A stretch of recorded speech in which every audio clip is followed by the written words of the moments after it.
अरे बच्चों, पिछले वीडियो के अंदर चिट्ठियों की अनूठी दुनिया का आधा चैप्टर अपन ने पढ़ा था और ये बचा हुआ आधा अब स्टार्ट कर रहे हैं। देखो, आज पहले क्या बताया गया था? हमने यही बताया था कि पहले जो चिट्ठियां थी ना, उनके जो साधन थे और आज में कैसे उनका महत्व है चिट्ठियों का। पहले किस प्रकार से अच्छी थी, किस प्रकार जो फौजी होते थे वो बेसब्री से चिट्ठी का इंतजार करते थे, सैनिकों को किस प्रकार से चिट्ठियों का इंतजार रहता था। और जो पत्रों का जो महीने से इंतजार करते थे, अब वह बात नहीं है, क्योंकि अब जो अपने साधन है वो बदल गए। दूर संचार ने इसका स्थान धीरे धीरे ले लिया है। अब आगे देखो, आज देश में ऐसे लोगों की कमी नहीं है जो अपने पुरखों की चिट्ठियों को सहेज और संजोग कर विरासत के रूप में रखे हुए हैं, या फिर बड़े बड़े लेखक, पत्रकारों, उद्यमी, कवि, प्रशासन, सन्यासी या किसान, इनकी पत्र रचनाएं अपने आप में अनुसंधान का विषय है। अगर आप आज जैसे संचार साधन होते तो पंडित नेहरू अपनी पुत्री इंदिरा गांधी को फोन करते, तब तब पुत्र पिता के पत्र पुत्री के नाम नहीं लिखे जाते, जो देश के करोड़ों लोगों की को प्रेरणा देते हैं। पत्रों को तो आप सहेज कर रख सकते हैं, पर एसएमएस संदेश को आप जल्दी ही भूल जाते हैं। कितने संदेशों को आप सहेज कर रख सकते हैं? तमाम महान हस्तियों की तो सबसे बड़ी यादगार या धरोहर उनके द्वारा लिखे गए पत्र ही हैं। भारत में इस श्रेणी में राष्ट्रपिता महात्मा गांधी को सबसे आगे रखा जाता है। अब बच्चों, यहाँ तक क्या जो है गद्यांश में लेखक क्या समझाना चाहता है कि जितने भी पुराने व्यक्ति हैं वे अपने पुरखों की चिट्ठियों को सहेज कर और संजो कर विरासत के रूप में रखते थे कि भाई हमारे पूर्वजों ने पहले कैसी चिट्ठी लिखते थे। और जो आगे आगे जो जिस प्रकार से बेटा पत्र जो है ना, पहले वाले पत्रों का महत्व क्यों था, जैसे पंडित जवाहरलाल नेहरू का उदाहरण लेखक ने दिया है। कहता है कि अगर फोन होते ना तो पंडित जवाहरलाल नेहरू अपनी बेटी को जो समझाना चाहते थे फोन के माध्यम से ही समझा देते, लेकिन उन्होंने पत्र के माध्यम से जब अपनी पुत्री को जो पत्र लिखा था उसकी जो प्रेरणा है वो तमाम देशवासियों ने उससे प्रेरणा ली थी कि पत्र में उन्होंने अपनी पुत्री को क्या क्या लिखा था। इसी प्रकार से आगे महात्मा गांधी भी इस मामले में सबसे आगे थे। दुनिया के तमाम संग्रहालय संग्रहालय जानी मानी हस्तियों के पत्रों का अनूठा संकलन है। और ये जो पत्र है ना, जो संग्रहालय के अंदर रखे हुए हैं, जिसमें ये राष्ट्रपिता महात्मा गांधी का भी पत्र है, जवाहरलाल नेहरू ने अपनी पुत्री को लिखा वो भी है। तमाम पत्र देश, काल और समाज को जानने समझने का असली पैमाना है। और इन पत्रों से क्या किया जाता है, पहले वाले समाज को हम अच्छी तरह से जान पहचान सकते हैं कि पहले का समाज कैसा था। भारत में आज़ादी के पहले महासंग्राम के दिनों में जो कुछ अंग्रेज अफसरों ने अपने परिवारजनों को पत्र में लिखे, वे आगे चलकर बहुत महत्व की पुस्तक बन गए। अब देखो, पुराने समय में जब अंग्रेज अफसरों ने जब आपस में उनका युद्ध हो रहा था, भारत की आज़ादी चल रही थी, उन्होंने अपने परिवारजनों को जो पत्र लिखे थे वो अब उनका महत्व इतना बन गया कि उसकी एक पुस्तक ही उन्होंने लिख डाली। इन पत्रों ने साबित किया है कि यह संग्राम कितनी जमीनी मजबूती के लिए हुआ था। ये इन पत्रों के माध्यम से भी पता चल पाया कि ये जो लड़ाई हुई थी, जो संग्राम हुआ था भारत की आज़ादी का, वो कितनी जमीनी मजबूत थी, मतलब कितने लोग कितने उत्सुक थे इस आज़ादी के लिए। महात्मा गांधी के पास दुनिया भर से तमाम पत्र केवल महात्मा गांधी इंडिया लिखे आते थे और वे जहां भी रहते थे वहां तक पहुंच जाते थे। आज़ादी के इस के आंदोलन में कई अन्य दिग्गज हस्तियों के साथ भी ऐसा ही था। गांधी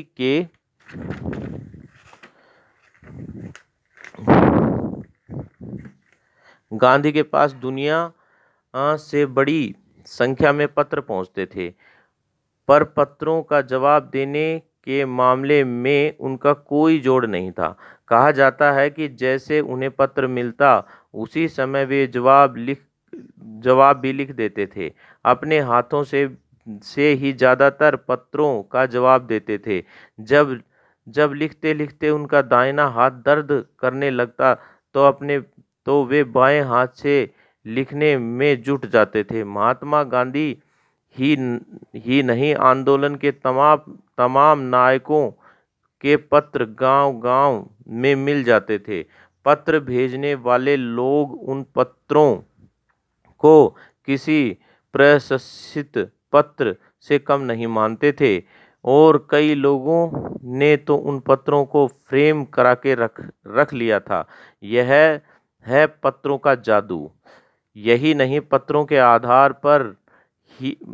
पर ही कई भाषाओं में जाने कितनी किताबें लिखी जा चुकी हैं। बेटा, इस गद्यांश के अंदर पत्रों के महत्व के बारे में बताया गया है कि प्राचीन समय के अंदर गांधी जी के पास कई लोग पत्र भेजा करते थे तरह तरह के, और गांधी जी भी तुरंत जवाब दे दिया करते थे। और वो पत्र एक तरह से ऐसे प्रशस्ति पत्र, मतलब कोई सर्टिफिकेट, कोई प्रमाण के रूप में होते थे कि भाई किसी को कोई इनाम के रूप में किसी को सर्टिफिकेट दी गई हो। वो ऐसे सर्टिफिकेट के रूप में होते थे कि लोग उनको अपने फ्रेम में जड़ा के रखते थे कि गांधी जी का ये पत्र का जवाब आया। इस प्रकार से पत्रों का वहाँ पर ऐसा जादू था कि प्रत्येक लोग वाग पत्रों के प्रति बड़े आकर्षित थे, और पत्रों के आधार पर ही न जाने कितनी भाषाएं और कितनी किताबें लिखी जा चुकी हैं। वास्तव में पत्र किसी दस्तावेज से कम नहीं है। पंत के 200 पत्र, बच्चन के नाम और निराला के पत्र हमको लिख्यो है कहा तथा पत्रों के आईने में दयानंद सरस्वती समेत कई पुस्तकें अपने आपको मिल जाएंगी। कहा जाता है कि प्रेमचंद खास तौर पर नए लेखकों के लिए बहुत प्रेरक जवाब देते थे। तब पत्रों के जवाब में वे बहुत मुस्तैद रहते थे। इस प्रकार नेहरू और गांधी के लिखे गए रविंद्रनाथ टैगोर के पत्र भी बहुत प्रेरक थे। इसमें यहाँ पे गद्यांश के अंदर लेखक क्या बताया रहा है कि ये जो पत्र थे ना, ये कवियों का भी माध्यम थे, दयानंद सरस्वती समेत अनेक पुस्तकों को लिखने का माध्यम थे। प्रेमचंद्र जी ने नए दौर पर लेख के माध्यम से ही आगे वाले कवियों को, लेखकों को प्रेरित किया।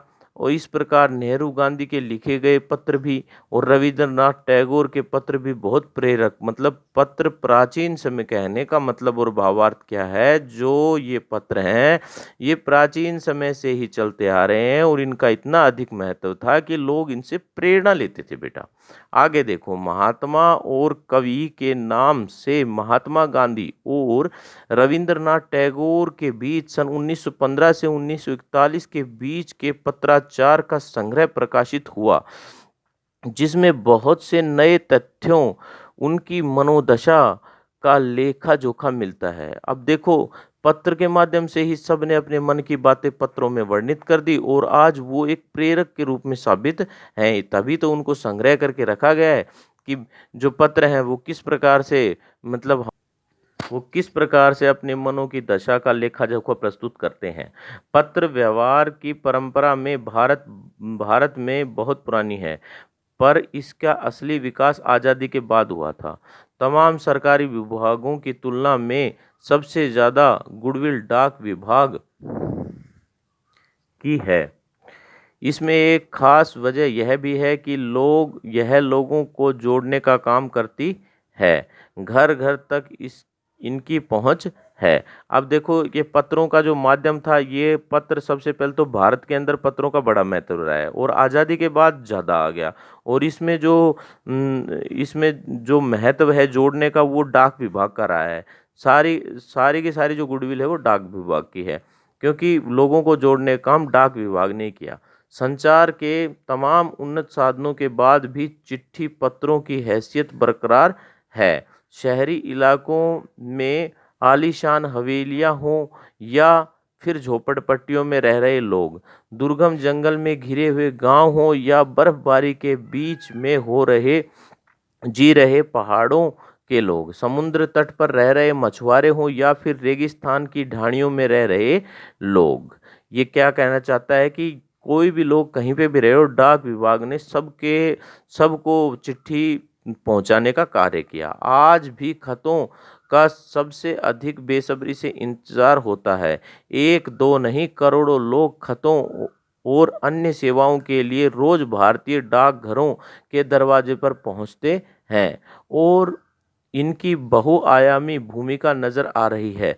पूरे देहात में लाखों गरीब घरों में चूल्हे मनी ऑर्डर अर्थव्यवस्था से ही चलते हैं। गांव या गरीब बस्तियों की चिट्ठियां या मनी ऑर्डर लेकर पहुंचने वाले डाकिये देवदूत के रूप में देखा जाता।